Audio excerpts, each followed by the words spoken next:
Hello, everybody. Welcome back to another edition of The Edge of Adventure. My name is Adam Asher, and of course, it's always my privilege and pleasure to talk about some things that really matter, to talk about and introduce you to some organizations and some people working around the world, living lives of adventure and purpose. And today, it's certainly my honor to introduce you to a couple great people who work with Maestro Cares. And let me introduce my guests today real quick. We've got Massiel Brito. Massiel, hey, welcome to the show. Thank you. It's a pleasure, Adam. Thank you for having us. It's great to have you on the show. And Pete Amaro is also joining us. Pete, thanks for taking the time. Absolutely. I'm excited. So, Pete, let's start with you. You are a board member for the Maestro Cares Foundation. You're treasurer. You're very passionate about what the organization does. And if you were to put it in a nutshell, right, I could do it. I could try, but I don't want to. You're going to be better at it. Tell us in the short version of all you guys are doing. You know, it's really simple what we're doing. We are focused on the Latin American community across the U.S. and Latin America, so all the countries in Latin America, to ensure that children really have a place where they can live, learn, and play. And those are very simple words. And it seems like it's an obvious thing that any child should have. But the reality, it's not always the case. I mean, the way our foundation was founded was by, in the Dominican Republic, understanding that there weren't opportunities for these kids to live, learn, and play. And so what we do is we provide those resources to make that happen. So we construct buildings so they can learn. We construct playgrounds so they can play across or more than 13 different countries across Latin America. Pete, tell me how it got its start. You mentioned the Dominican Republic, and I'm actually going to pull up a graphic here to give people an idea as they look at the number of countries that you guys work in. Yeah, Massiel, jump in here on the genesis here, but it is pretty simple. Marc Anthony, who is an icon in salsa, right? Like from New York, but deep roots in Puerto Rico, and his, pretty much lifelong friend, Henry Cardenas, were in the Dominican Republic, on tour. And they went off and they were introduced to someone that was doing some work at an orphanage right in La Romana, which is in the south of the Dominican Republic. And when they got there, the need was just so obvious, right? I mean, you just walk in here and you're looking at children that lack the infrastructure in terms of family, like just kind of the normal family foundations, mother, father, and lacking all the other infrastructures, whether it be, where they're going to bed, where they're learning. And so they were doing some work to help out these kids. But the reality is they walked away asking, how is this possible? How are we going on tour, selling out arenas, right, across the globe, yet here are 30 kids that can't, get the right coloring book or get the right education? How do you break that cycle of poverty? And so that was the genesis, really just being there at that moment and saying, let's do something.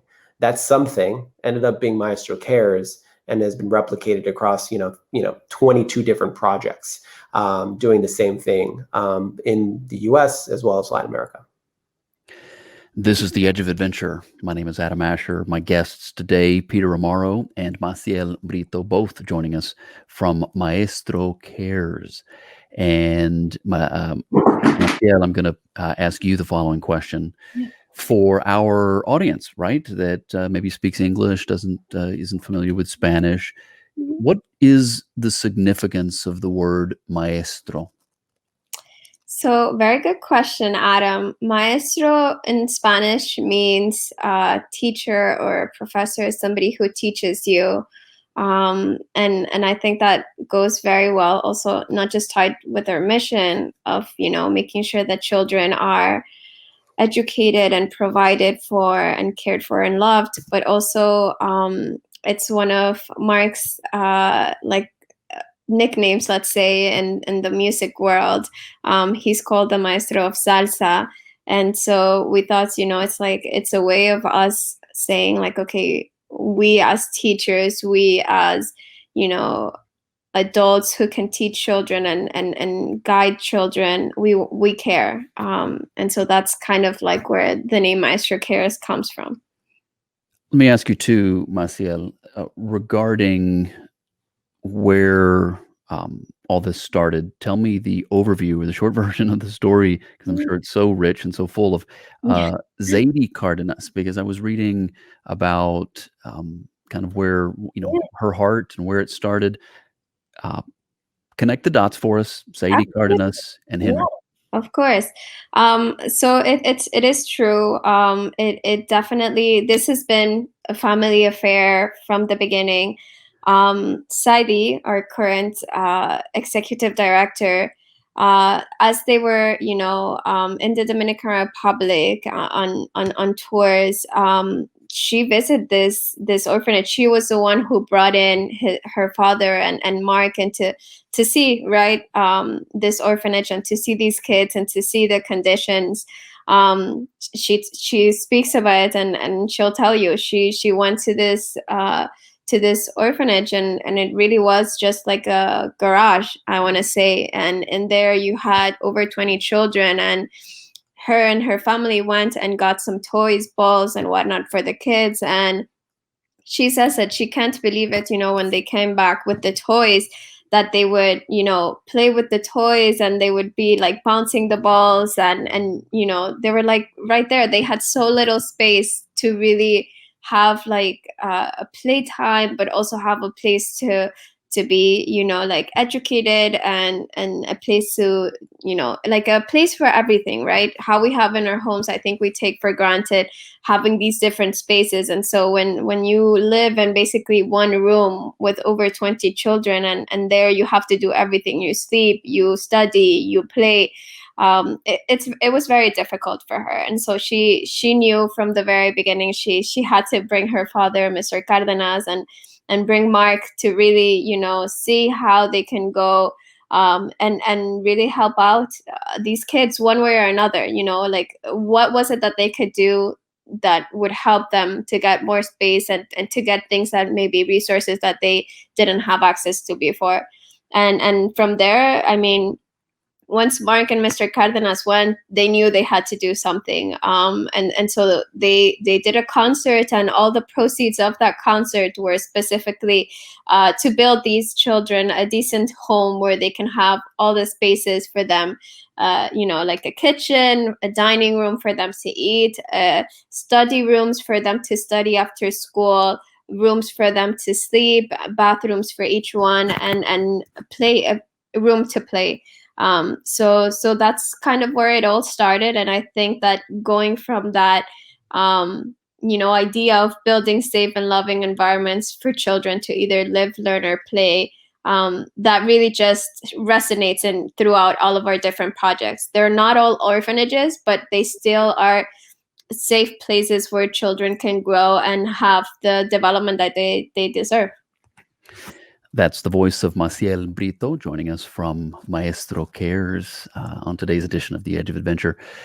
Pete, you have been on the board, I believe, just about 2 years. I want to sort of get into your background as a professional and as a guy who's been very successful in business, and connect that with what drew you to Maestro Cares and why you love it so much. Yeah, so my background is, and will kind of lead into how I came to know Maestro Cares, is most of my life I've been in the investing world, and so that world was always finding opportunities to help grow businesses. Was my job for a while. But I, later in my career, I tried to marry that with some of my passion points. And my passion points, my father being from Yabucoa, Puerto Rico, and my mother being from Chile, was always something that was really important to me, like getting back, right? Understanding where I'm from, where my community's from. I still have plenty of family in Puerto Rico and, plenty of family in Chile. And so on the investing side, I was looking at businesses that were, focused on the Hispanic market, like who was catering to us. And in particular, if, being Latino, that music is like something that runs deep in our culture, right? It is just so deep. And Marc's voice was just kind of iconic, right? In terms of, I don't care if you're in the Bronx or you're in LA or Miami, that voice when it comes on the air. And so in kind of looking for opportunities, I've met Henry. Henry was someone that, in the business world had been, promoting some of the most iconic, Latin artists going on tour for years and years and years. He was the man in the industry. And I thought that there would be a good opportunity for us to get to know each other and maybe potentially take his business to the next level. Long story short is we became great friends. And I got to know a little bit more about the organization that he had been building with Marc, and became very impassioned about like what they were doing.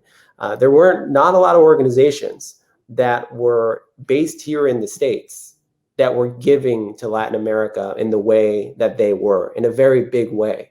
And so when I was asked to come on board, it was kind of a no-brainer. And I think taking it full circle, when it like totally clicked for me on why it was such a great match. And, I didn't know I was going to be on the board when I met Henry. I didn't know I was going to have this impact, even though it was kind of deep within me of something I wanted to do. But was when, a year into being a board member, I was sitting at a baseball field in Puerto Rico. And on that baseball field, there were pictures of what Hurricane Maria had done to the baseball fields throughout Puerto Rico. I mean, just destroyed. And, getting a baseball field, unfortunately, was kind of not really high up on the priority list. But it's, when you think about Puerto Ricans on the island and the kids, like that's not high on their list.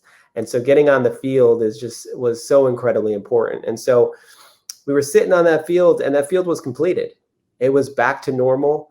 Javi Baez from the Chicago Cubs, Marc Anthony were there.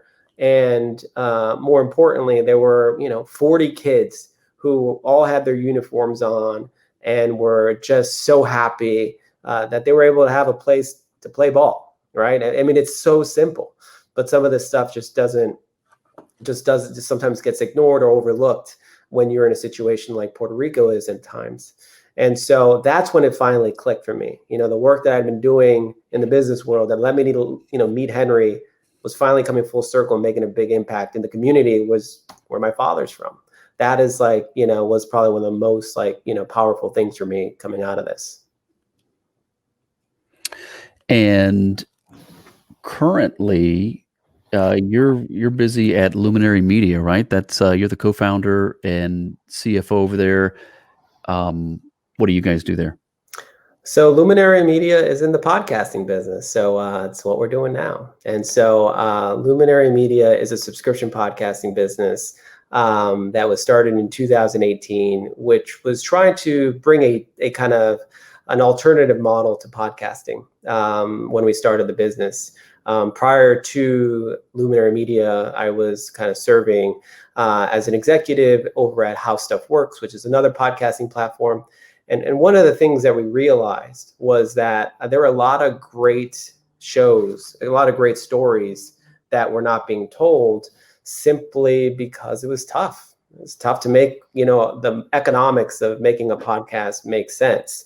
If you were a big podcast, you did really well. If you're not so big, it was tough to kind of make ends meet. And so we felt that there was an opportunity to really develop a platform where kind of the creators came first, in which we would provide them, capital to create a podcast and really just focus on creating a great podcast, creating a great story, and that consumers would be willing to, pay $5 a month, no different than they pay for all the different subscriptions that they pay for now that were non-existent at the time, but that there would be a flock to kind of a Netflix type of model where they would pay for that content And it would be kind of, basically them paying for subscription funds the creation of great stories without the need to like tell ads all the time.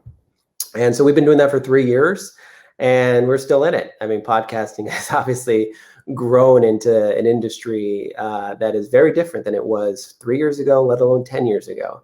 And so we're excited to see where it goes.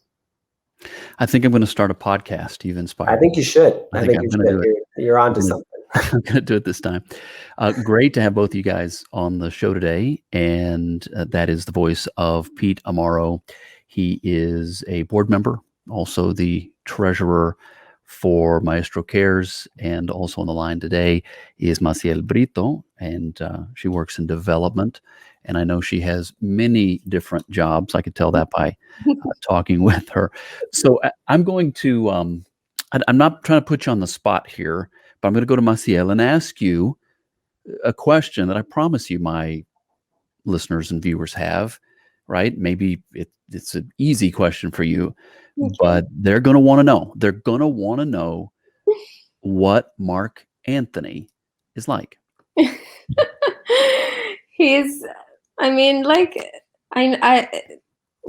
We've been, it's funny because we get to interact with him, not on a regular basis, but I want to say very often. And so it's very, very kind, humorous person.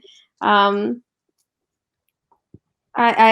don't think I have anything bad to say. It really is great person. And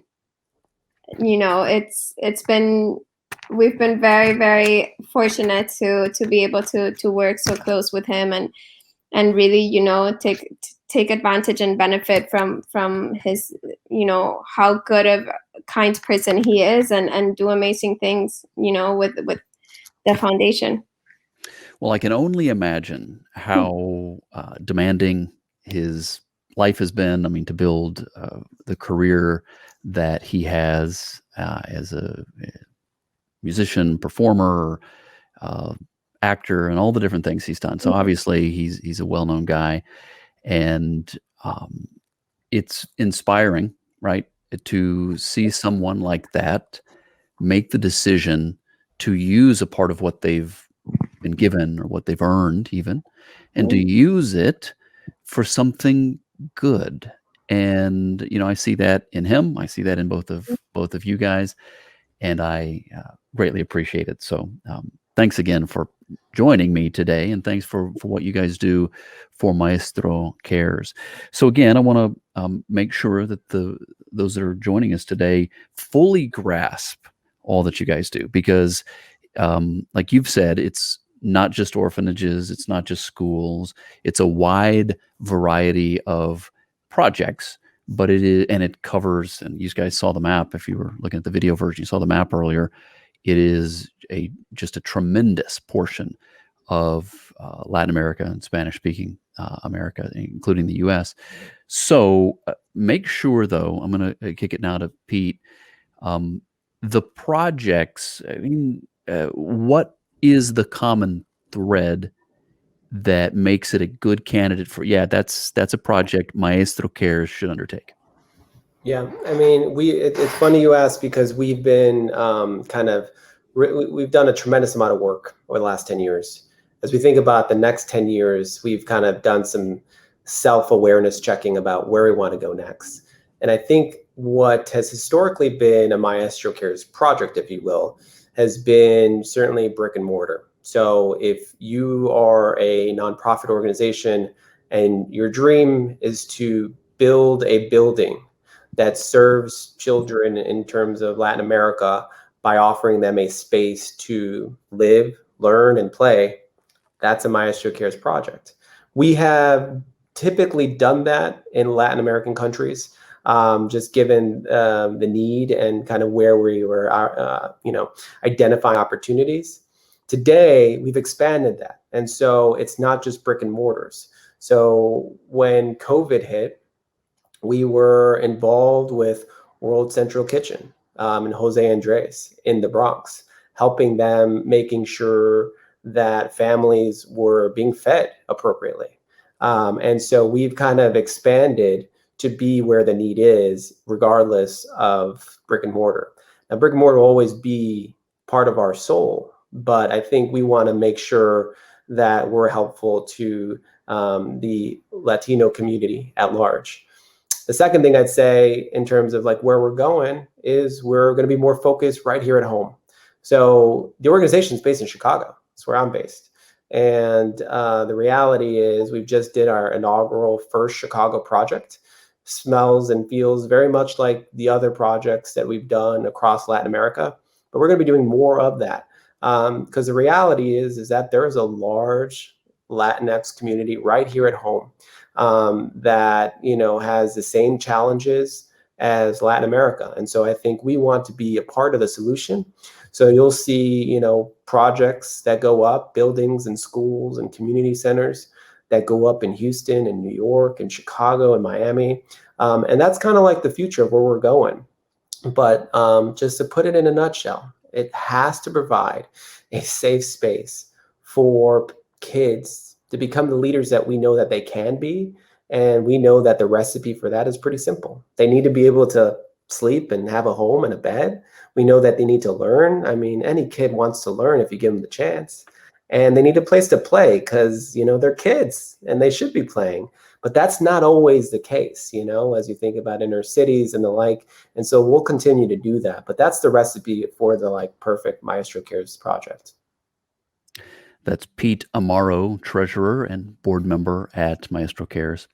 Massiel, Brito, let's ask you the next question as I try to, you know, keep the questions going back and forth, keep everybody in the round table. Curious though, Massiel, what would be one of your favorite stories of the difference that's been made? I don't know, in a person's life, in a kid's life, in a community, something that you think to yourself, you know, that was a big difference that was made, and the kind of thing you'd never forget. Well, that's a really good question, Adam. I don't think there's one thing in particular. I have to say that with each project, when you go and you meet the kids, you meet the staff, it really, like, each project has its own magic. Each project has its own stories. I personally got involved with Maestro Cares because of their orphanage in the Dominican Republic, and I had the pleasure and the opportunity of meeting each and every one of the kids that they have there. And I can tell you they are amazing, amazing, amazing. They're funny, they're so smart, and all of them, you know, coming from very difficult backgrounds. Even before starting with Maestro Cares and getting to know them and you know, hearing about their stories and seeing, you know, what a difference it was from where they came from and how they are right now because of the love and the care and the support that they receive at the Maestro Cares orphanage there. It for me was amazing and really inspiring, because if these children are able to overcome such difficult traumas, and sometimes more than one in their lifetime, you know, before like 12 or 10, and they're able to be happy and really be grateful for what they have and be able to, you know, play and learn. For me, that was very inspiring. I knew right there and then that Maestro had done an amazing job there. And then after, you know, joining the team and visiting the other projects, I can say the same, you know, from each and every one of the projects, each one is very special in their very own way.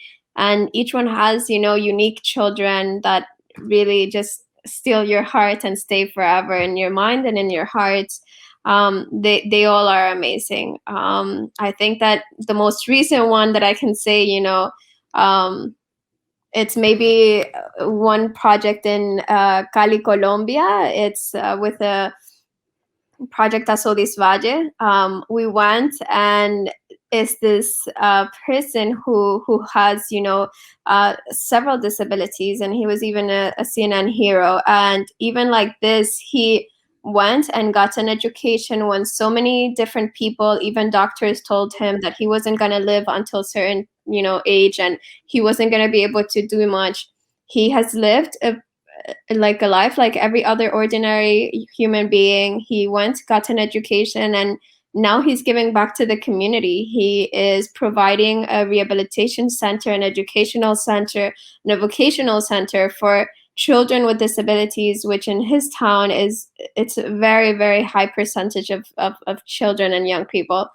And the fact that he was able to do that, even, with his limitations, and I wouldn't call them that, right? But with everything, right? The fact that he was able to do all of that and still continue to really make a difference in these kids' life that maybe otherwise, would be, stuck in a bedroom or in a bed without being able to leave their homes. For me, that was so inspiring, and really, I think every time I go to one of the projects or we commit to a new one, each story just propels us, to continue doing the work that we do and work even harder, right? Because if these people are making a difference, it's why aren't we? Why, what can we do to kind of really just expand over that, and really help them out so that they can continue doing amazing work. But really, Adam, each and every project has its own magic and its own like intrigue. So highly recommend, going to all of them. That sounds like a great recommendation. Yes. And a fantastic answer. And it's always when you talk to the people that are helping to make the organization go round, right? People that are involved in it on a daily basis, and you find out what matters to them and who they are. I think it speaks so very well to the organization, and speaks so highly. In this case, Massiel Brito is one of our guests today here on the Edge of Adventure. So thinking now, Pete, given that you're a businessman, you've been successful, you know how to run businesses, you probably have friends and colleagues that are this, come from that, cut from the same mold. Some people are good at business, and I think that's got many advantages. When a person is, it's a wonderful thing, it's a wonderful gift. And then it might also have some challenges. So I want you to speak to the successful business person, man or woman out there, and say, hey, my friend, this is what I would challenge you to do to make your life even more rich. Yeah, I mean, I think it comes down to me. It comes down to finding the time. And I think oftentimes business, particularly if you're running a business, and there's almost no time in the day to think about anything else. And I think sometimes you can get lost in that hustle, right? That grind. And I think it's really important to pick your head up and see what's important. And for me, philanthropy and giving back to my community, being Latino, was always really important to me. I was always wondering how and why I can do that. And so Maestro Cares just fell into place perfectly, because the reality is, business skills is really just a function of setting a goal, creating a plan, and driving towards that goal. And that is the same thing that every nonprofit, is trying to do. The only difference is, instead of profit, it's impact. And so what I always try to tell the Maestro Cares team, when we're raising money, it's not about raising money. It's about raising, like, how many projects did we raise? So if we put $100,000 behind a project to get it launched, and then we raised $100,000, I want to talk about that in terms of, we've raised one project, because that really gets down to the core of what we're doing. And if you really want to take a step further, that should relate to, we're helping 50 kids.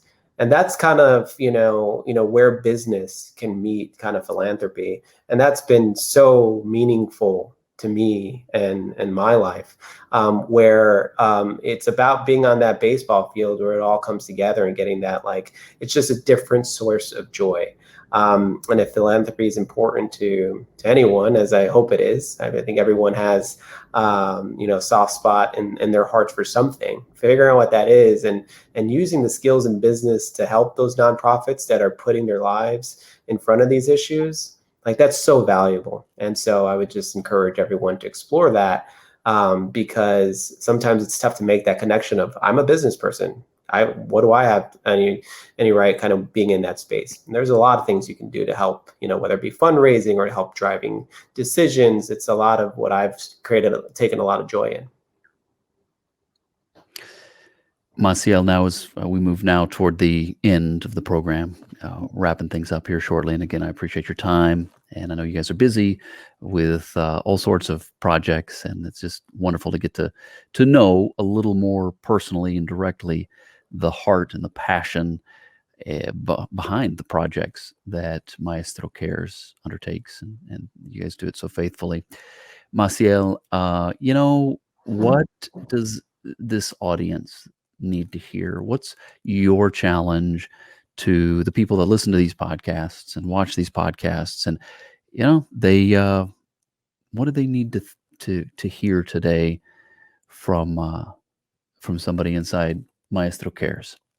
Yeah, I think I'm gonna resonate on what Peter just said. It's about finding what's dear and what you care about, and really supporting that, one way or another, right? I think that with Maestro Cares, what I always tell people, it's like, learn about our projects, really, let's read a little bit more about the problems that are locally and even in our own communities, right? What are the things that are affecting our children, our youth, and how can we help, right? We're definitely, everyone, I think, these days lives a very busy life and very fast moving, a pace. But I think that if we just take a moment to realize that we're in this world all together, and if the advancement of one person should be the advancement of all of us. And so I always encourage people to really learn more about the foundation and the work that we're doing, and really see if there's a connection there, but even more so beyond that, to really understand that each community has a unique, let's say, need, right? And so it's a matter of addressing those needs and making sure that we provide not just the resources, but also the interest and wanting to make it better, and wanting to improving those. So yeah, I mean, my advice would be to really just learn about the different projects, learn about the issues, and how these projects really make an impact and really make a difference in these kids and the youth that at the end of the day they're our future, right? Yeah. Talking today with a couple great people joining us from Maestro Cares and the Maestro Cares Foundation. Peter Amaro is the treasurer and, of course, a board member there. Massiel Brito is in development and fundraising. They both have a heart for people, and they have a heart for what Maestro Cares does. And they have taken some time out of their busy schedule today to share it with us and help us have a better understanding about all that's going on, all the many different projects. And I wrote it down.